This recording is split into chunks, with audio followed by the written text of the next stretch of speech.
Hi everybody, welcome back to Beauty for the Win.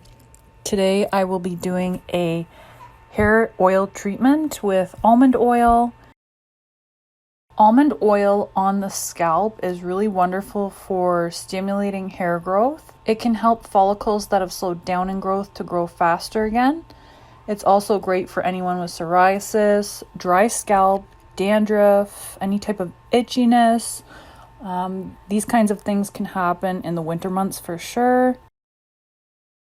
Another thing is almond oil has so many nutrients in it that'll really moisturize your lengths and smooth out the frizz. So yeah, I just part my hair and I add a little bit to different sections of my hair.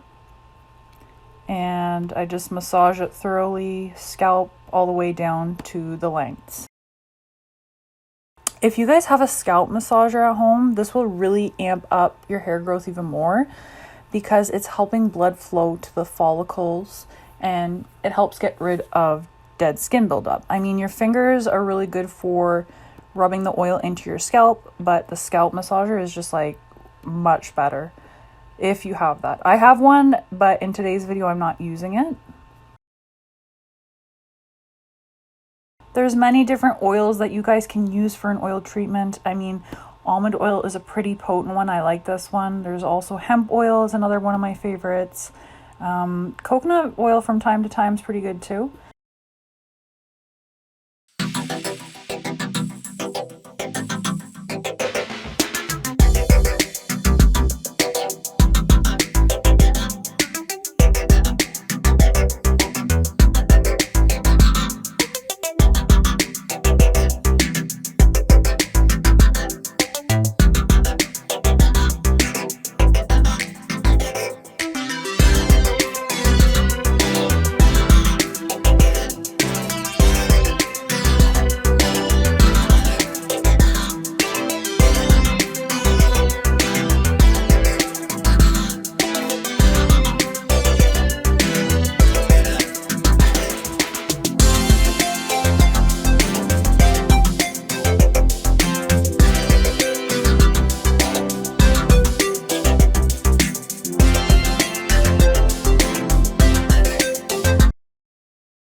So thank you guys so much for watching this. Stay tuned. I'll be making more beauty videos very soon.